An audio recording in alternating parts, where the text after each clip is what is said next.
Magandang araw po mga kaprinting, ito po ang inyong lingkod, Mark Jepoy, dito po sa Giganet Artworks and Computer Services. Bali ngayong araw po nito ay meron po tayong tanggap na damit, atin pong tatatakan. First time pa lang po natin itong gagawa ng damit, ang Pure Gold Paliparan. Maraming salamat po, Pure Gold. So ganun pa rin po ang ating process, DTF pa rin po ang ating gagamitin dahil ang DTF po ay napakadali, high quality at talaga naman pong napakaganda po ng finished product. Ang brand po ng damit na atin pong gagamitin dito ay Lifeline dahil ang Lifeline po ay makapal, maganda ang tela at pangmatagalan po. Huwag na po natin patagalin, atin pong ayusin ang mga damit. Ito po ay karating lang, in-order pa po natin ito. So samahan niyo po ako sa panibagong tataka na naman. Let's go! Ayun, ito na po yung ating mga damit na in-order. So ginagawa ko po dito, kadalasan po pinalalamove ko lang para ang ano po doon yung time. May nagagawa pa po akong ibang bagay habang yung itong mga order nating damit ay deliver na sa atin. So, ito po yung mga polo shirt, may red, emerald green, ito po navy blue. So pag-iwawalan lang po natin ito, saka po natin tatatak per color.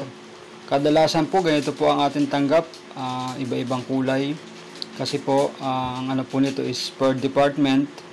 Ito po ang white, medyo marami-rami din po ito. Kadalasan po natin pa order to, mga regular customer natin, ang ibang Pure Gold dyan. Ito na po yung mga damit na ayos na po natin, naka-per size na po ito para madali na po nating simulan ng pagtatak para dire-diretso po tayo. Ito po yung navy blue, emerald green, red, and white. Bali tatlong kulay po ito. Ayun, so ayusin lang po natin yung ating DTF. Kupitin lang natin para masimulan na po natin ito. So yun, let's go.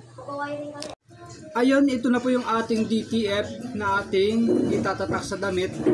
So ito po ay pinaprint ko po sa Dasma Print. Ito po, napakaganda po ng print po nila. So sa mga gusto po magpa-print ng DTF, ito po yung page po nila. Kontakin nyo lang po sila dito sa kanilang page. Ito po nasa baba.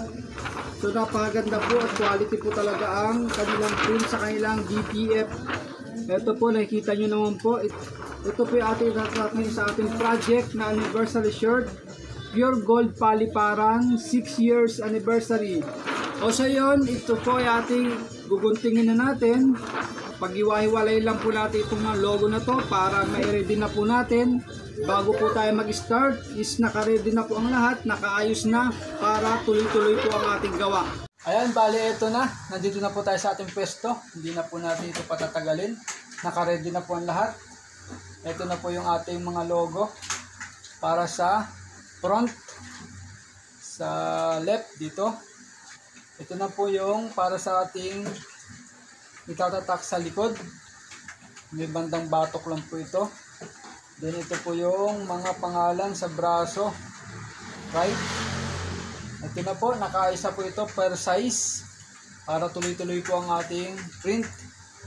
So yun, hintayin lang po natin uminit po ang ating heat press. Nasa tamang temperature and time. Then simulan na po natin. Hintayin lang po natin uminit ito. Ito, okay na po yung ating temperature, yung sinet po natin. Ganun din po yung timer. Unahin lang po natin yung logo sa harap. So ganun po talaga. Laging harap po ang inuuna natin dyan, yung logo sa dibdib. Ito po yung logo nyan, 6 years anniversary. So ang size po nyan, kadalasan 3.5 hanggang 3 inches lang po. Depende sa laki ng damit. So minsan ako pare-paras lang po yung size na nilalagay ko sa harap, sa dibdib. Ayun, itong unang press po na to, ito po 10 seconds lang po yan. Then gagawin natin po dyan, tatanggalin po natin yung plastic sa ibabaw itong DTF kasi may plastic pa po yan. After po nating matanggal po yan ay pangalawang press. Then after po yan, okay na yun. So kapit na po yan. Napakaganda na po ng kapit niyan, kahit ilang laba po yan, kahit sa mga washing machine na automatic, di po basa-basa na masisira yan. Then po yung next po natin, yung sa name, pangalan po sa braso. Yan din kadalasan. So, kung wala mga pangalan po ito, napakadali lang pong gawin. Ito po yung talagang kailangan pong isa-isahin. Siyempre, double check po natin sa listahan dahil yan pong iniwasan po natin na magkamali. Yung mga pangalan, dahil magkakaiba po ng size yan per name. Pagka nagkamali, medyo masalimuot po. Tatapalan nyo po yan dahil ang DTF, hindi po basta talaga na po ito natatanggal pagka itatak na po sa damit. Yung pong kagandahan po ng DTF, talagang nakikita nyo, high quality talaga yung print. So dito, dandan lang po yung pagtuklap ng plastic. Yan, laging dalawang press lang po natin ito. Una, yung po may plastic pa. Then next, tanggalin yung plastic. Tapos, pangalawang press, okay na. So, ganun lang po. Paulit-ulit lang pong gagawin yan. Then, sa next natin, yung logo sa likod. Sa may bandang batok lang po ako naglalagay nito. Dahil sa mga ganitong mga company na uniform, yun, siyempre minsan maliliit lang po yung logo na pinapalagay po talaga nila. Hindi po yung sobrang lalaki, kagaya po ng mga clothing. Yung mga clothing, malalaki po ang mga design yan. Pero pag mga company, mga ganito. Ayan. Sa batok lang po yung lagay, hindi po yung bandang baba kasi mas magandang tingnan po pag sa batok lang nakatatak. Ganyan po, unang press po natin, may plastic pa po ito. Then sunod po natin, tatanggalin po yung plastic sa ibabaw. So ganyan, inaangat ko po yung ilalim nito para kumawang. Para pag tinuklap nyo po, madali pong alisin kagaya po nyan. This pangalawang press. So gamit din po tayo dito ng mga pang sapin sa ilalim. Ginagamit ko po dito pang sapin yung illustration board.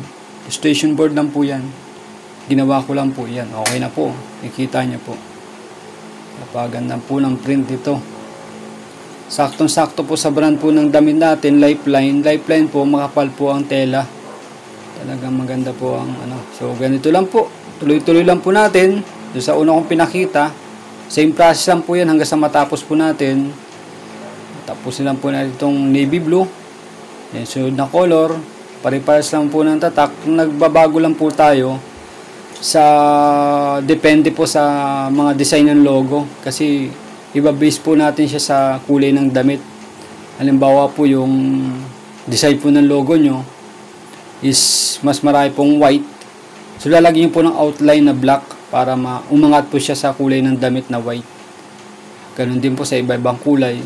So sa mga bihasa na sa mga designer, sa mga graphic artist, alam na po yan kung paano nila titimplahin yung design ng logo nila sa lalapatan ng damit.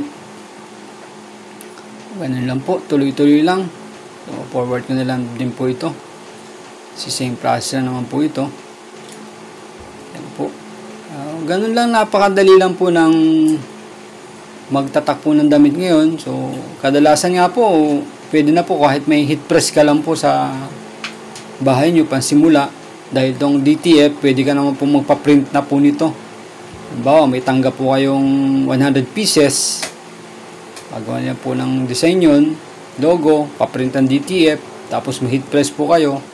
Pwede na po kayo magtatak. Pwede po kayo tumanggap ng ganitong klase ng tatakan. Ito po, emerald green po tayo.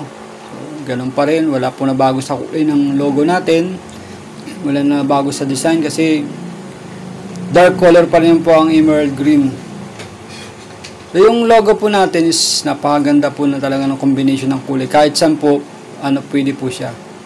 Tayo, black, yellow, nilagyan po ng outline na white and black po ito. Para kahit saan kulay ng damit, angat po. Ayan. Kailangan talaga po natin isa-isahin yung mga pangalan nila. Diyan lang po tayo talagang natatagalan sa may mga pangalan, pero ganun po talaga. Customer ang masusunod kung ano po yung gusto nilang ipatatak sa kanilang mga damit. Pero kung logo-logo lang din to, logo sa harap, logo sa likod, napakadali lang po nito. Pero ganun pa man po, talagang kahit pa may pangalan, madali naman po talagang gawin na rin. Dahil DTF na nga po ngayon, compare po yung mga lumang gamit sa pagtatatak. Una kong gamit po dito, yung dog transfer paper, katagalan na babakbak po siya. Sumunod po yung vinyl. Vinyl mahirap din kasi po, pagkat nyo po sa cutter platter, isa-isa nyo pong tutuklapin. Compare po dito sa DTF, pag pinaprint nyo po, guguntingin nyo lang po yung design ng logo na itatak nyo, then ilalapat nyo na lang po sa damit. Ito po, red po tayo. Ito po yung malapit-lapit na po natin matapos. Ang red, o konti lang po itong red, parang 3 piraso lang po ata ito. Kasi ito po, per department po ito, iba-iba po sila ng kulay. Kaya po sila magpatatak ng damit sa atin. Mga name lahat. So, ganun lang po mga sir and ma'am sa mga gusto magsimula ng clothing.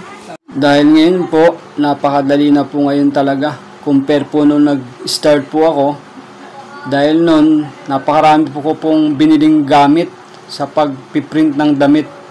Ngayon po, kahit heat press lang po, meron kayo, pwede na po kayong tumanggap. Heat press, siyempre, kailangan nyo rin po ng computer. Kung kayo po ay kailangan nyo pong mag-design, gumawa po kayo ng mga logo. Ayan po. Talagang napakadali lang po nitong gawin. Ayan po, ikita nyo naman po. After po itong white na to, ito na po yung pinakalas natin. Okay na po yan. So, ayusin lang po natin. To ready to pick up ng ating customer. Pure gold paliparan. And sa mga next po natin na project, sana po ay tutukan nyo po ang ating print, ating mga project.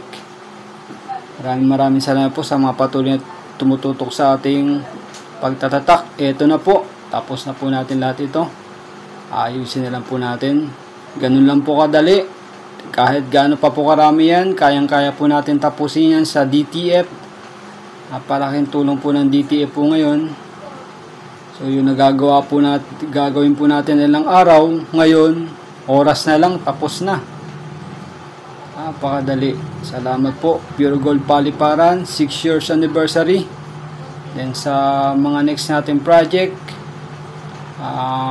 pa-support lang po ang ating YouTube channel and Facebook page, Gegarnet Artworks and Computer Services. Salamat po ng marami.